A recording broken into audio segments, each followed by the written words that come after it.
Our next guest doesn't believe that Bitcoin is a bubble. In fact, he says the cryptocurrency could soar to, get this, $500,000 in 3 years.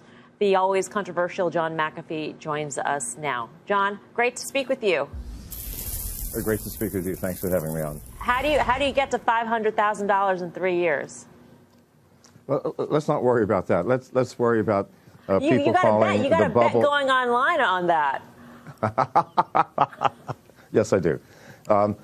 People are calling Bitcoin a bubble that's bursting. Now, keep in mind that 2 months ago, Bitcoin was at $2,900, and people were saying it's never going to hit 3. Well, it hit 4 and it hit 5. If you look at the long-term trend of Bitcoin, it has been consistently up. I mean, who cares that it dropped $1,000 from $5,000 after it went from the $2,900 to $5,000 in 2 months?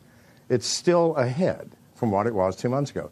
You know, my company is one of the largest miners in America, and one of the nice things about mining is it doesn't matter what the price of Bitcoin is. We still make money. As the price goes down, there are fewer competitors for mining, and the difficulty rate decreases, and we simply mine more coins. So I know as well as anybody what the price of Bitcoin is, and it is consistently increasing. I understand. You're going, oh, wow, the bubble's burst. Go ahead. You know, Jamie Dimon was very clear yesterday that he's a big fan of the blockchain technology, and most people actually who even, call Bitcoin overvalued or what have you, they are believers as well in the blockchain technology. These are two separate issues. So why is that Bitcoin necessarily has to rise to these heights because you're a believer in blockchain?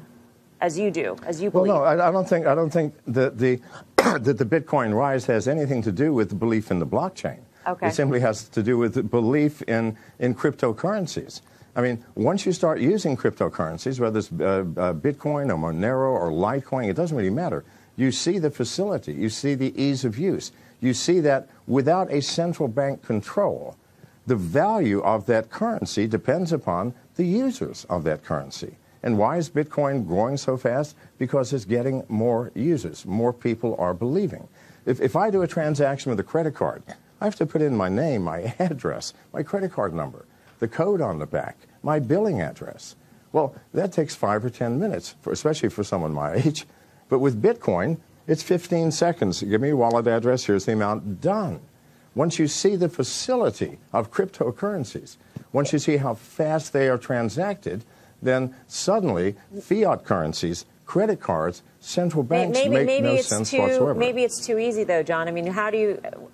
I'm sure the government would like to track where this Bitcoin is going, and they would love to tax people on this. And so if you use Bitcoin, you may not have that sort of paper trail, so to speak, as to where people are making revenues or earning money. So are you concerned that government intervention in some way could actually slow this down? Well, it can't slow it down, but there will be government intervention. Why? Because as people start using more and more cryptocurrencies, things like Monero, which cannot be tracked at all, when they start using these things, suddenly governments are going to start losing income tax revenues. And they're going to panic, and they're going to say, this is against the law. But how do you stop something that cannot be stopped? I mean, this is not something unique to America where you can just shut it down. I mean, I can use the Tor browser or the Onion browser and access Bitcoin wallets all over the world, and no one will ever know. The government does not have enough enforcement personnel to ever stop Bitcoin, Monero, Litecoin, and all of the others. So they're going to have to face reality, find some other way to raise revenues. This is a fact. So, John, I got to ask you, because most people know you as a cybersecurity pioneer. They know the firm that is named after you. In between that time and now, you had a very interesting life. And actually, some reports say that, it's the insane life of John McAfee, that you once lived in Belize, which is true, allegedly got caught up with drugs and other illegal activities. Bitcoin has a bad rap of being used in the underground. That's why people want to use it, because they want to conceal nefarious activity. Do you see that potential? Are you concerned about that as attracting government regulation? No, not at all. I mean, I'm still a security specialist, and I keep track of the dark web. Bitcoin is very seldom used anymore on the dark web. It has been replaced by Monero. as the currency of choice, because Monero is absolutely anonymous, cannot be tracked, either the sender or receiver of any transaction. They're literally invisible. So it's not Bitcoin itself, but cryptocurrencies as a general group of things that are being used on the dark web. And that will always be the case. Bitcoin used to be the one because that was the only one available, but not anymore. So Bitcoin is sort of out of the dark web and into the light. And 99.99% of its use is legitimate.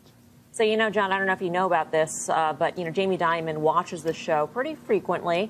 He's probably listening to you right now. I mean, do you have any words for him as to why he's got it wrong? I mean, would you want to place that same bet that you made on the Internet with Jamie Dimon, for instance? No, I would like to say this, Mr. Dimon. I respect you, sir, for your position. People who rise to your position are not idiots. However, sir, what is, you called Bitcoin a fraud. I'm a Bitcoin miner. We create the Bitcoins. It costs over $1,000 per coin to create a Bitcoin. What does it cost to create a US dollar? Which one is the fraud? Because it costs whatever the paper costs.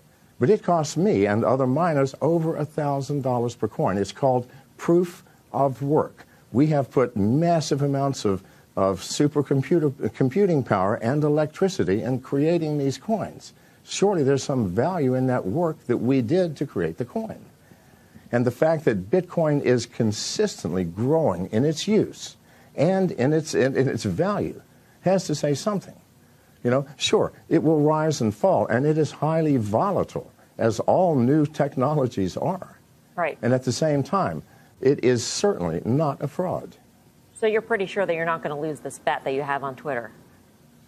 No, I don't ever lose bets. Sorry for my bets. All right, then. John Mcafee, great to speak with you. Thank you.